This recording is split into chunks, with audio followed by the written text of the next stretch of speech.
FBI claims to have found the passport of Saddam al-Sakami, which managed to fly out of his pocket, through the explosion, and onto the streets of Manhattan below.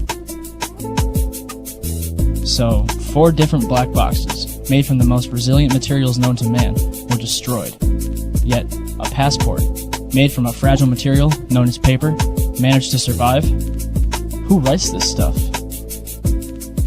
Ted Lepatkowitz, spokesman for the National Transportation Safety Board, told CBS News that it's extremely rare that we don't get the recorders back. I can't recall another domestic case in which we did not recover the recorders. Turns out Ted's right. Nicholas DeMasi, a firefighter who helped the recovery efforts, claims in the book, Behind the Scenes, Ground Zero, "At one point, I was assigned to take federal agents around the site to search for the black boxes from the planes. There were a total of 4 black boxes. We found 3. I guess it all comes down to who you'd rather believe." FBI Director Robert Mueller said Flight 77's data recorder provided altitude, speed, headings, and other information, but the voice recorder contained nothing useful. And Donald Rumsfeld said the data on the cockpit voice recorder was unrecoverable. As for Flight 93, it was the only flight where the cockpit voice recorder was recovered. It was played for the families in April 2002, but not before they signed an agreement saying that they wouldn't talk about it. They couldn't even take notes. And for some reason, the last 3 minutes of the tape was unaccounted for. The FBI had no explanation for the discrepancy. Why would the 9/11 Commission tell us Flight 11 and 175's recorders weren't found? Why would Robert Mueller tell us that there's nothing interesting on Flight 77's? What's on the last 3 minutes of Flight 93's cockpit voice recorder? These are vital questions that need to be answered. It's an interesting postscript that Flight 93 was spotted on April 10, 2003 at Chicago's O'Hare Airport by David Friedman, a United Airlines employee who records all of his flights. The tail number, N591UA, was spotted on Flight 1111, a United Airlines 757. And according to the FAA, both N591UA and N612UA, Flights 93 and 175, are still valid. But Flights 11 and 77 are listed as destroyed. Not to mention that they were not even scheduled to fly on September 11th. Next, what about the cell phone calls? For starters, the calls themselves are extremely peculiar. Most of them are only a couple sentences long before the callers end the conversation, only to call back later. Flight attendant Betty Ong allegedly placed a call from Flight 11. According to the 9/11 Commission, although the conversation lasted 23 minutes, only 4.5 minutes was recorded. What is your name? Okay, my name is Betty Ong. I'm number 3 on Flight 11. Okay. And the cockpit is not answering their phone. And there's somebody staffed in business class, and we can't breathe in business class. Somebody's got mace or something. Okay, our number 1 got stabbed. Our purser is stabbed. Nobody knows who stabbed who, and we can't even get up to business class right now because nobody can breathe. Our number 1 is stabbed right now. Okay. And our number 5, our first class passengers, our first class galley flight attendant and our purser has been stabbed. And we can't get the cockpit. The door won't open. Does Miss Ong sound like a woman on a hijacked plane who just saw 3 people murdered? Why is nobody in the background screaming? Flight attendant Madeline Sweeney allegedly talked with the ground manager Michael Woodward for 25 minutes. She describes 4 hijackers.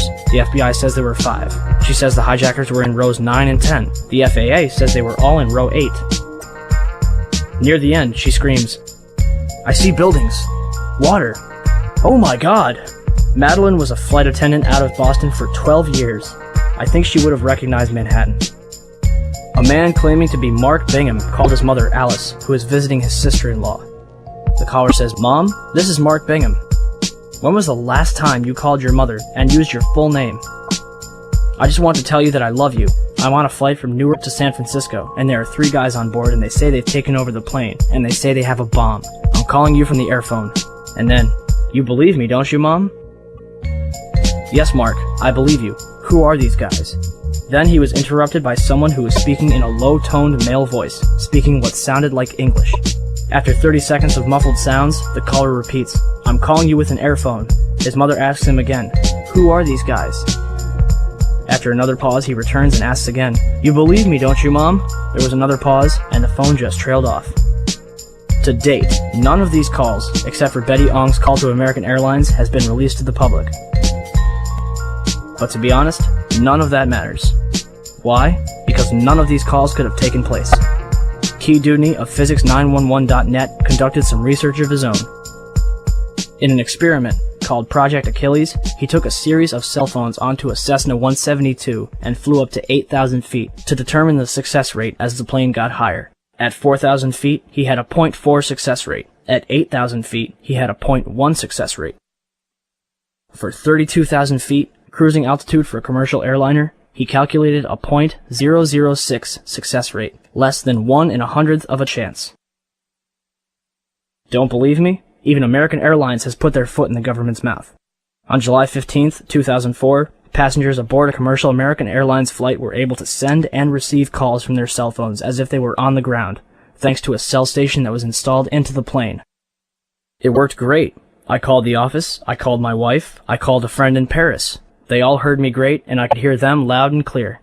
Why would American Airlines spend thousands of dollars on this technology in 2004 when cell phones worked so well on September 11th, 2001?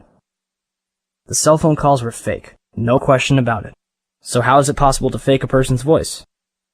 In 1999, the Los Alamos Laboratory in New Mexico revealed their voice morphing technology. General Carl W. Steiner, the former Commander-in-Chief of United States Special Operations, declared on tape, "Gentlemen, we have called you together to inform you that we are going to overthrow the United States government." Another example was Colin Powell, saying, "I am being treated well by my captors." With just a 10-minute recording of somebody's voice, they are able, in almost real time, to clone someone's speech. Steiner was so impressed, he asked for a copy. So what about the hijackers? On September 14th, 2001, the Department of Justice released the names of the alleged 19 hijackers. But on September 23rd, the BBC reported that Walid al-Shari was alive and well in Casablanca, Morocco.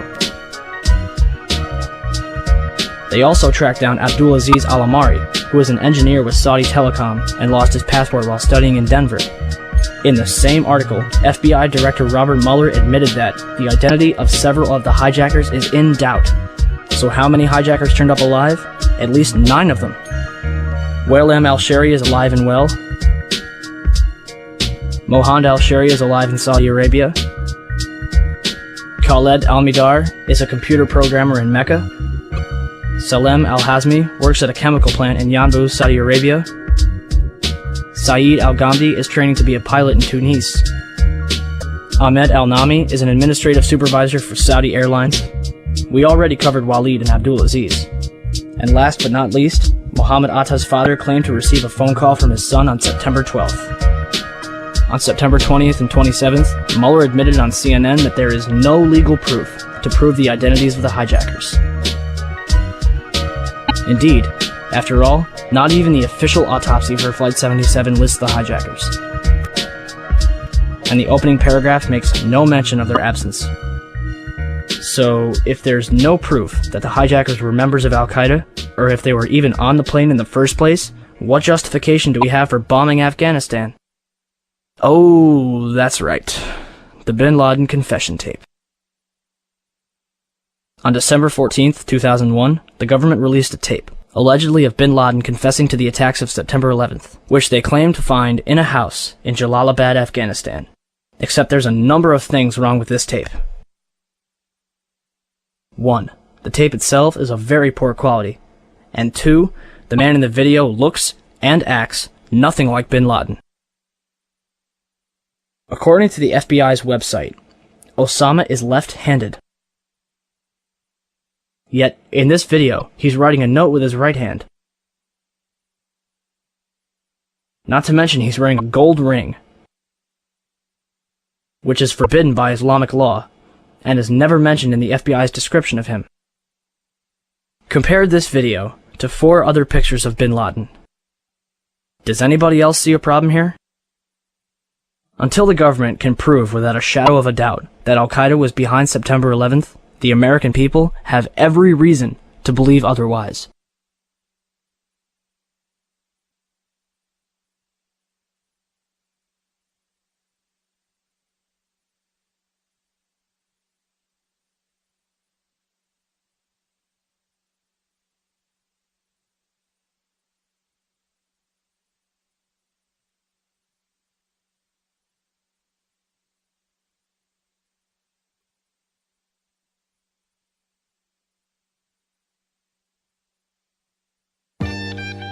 And now for the last question of all.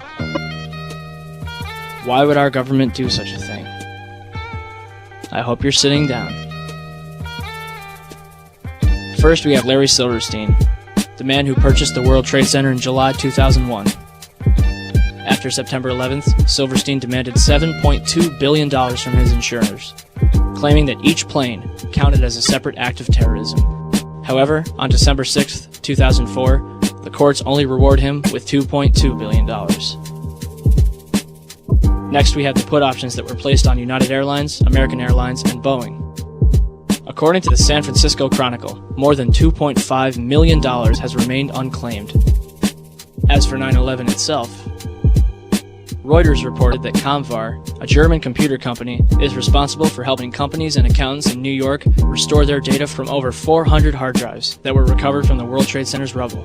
Comvar recovered information from 32 different computers that suggested insider trading took place on 9/11. Richard Wagner, an expert at Comvar.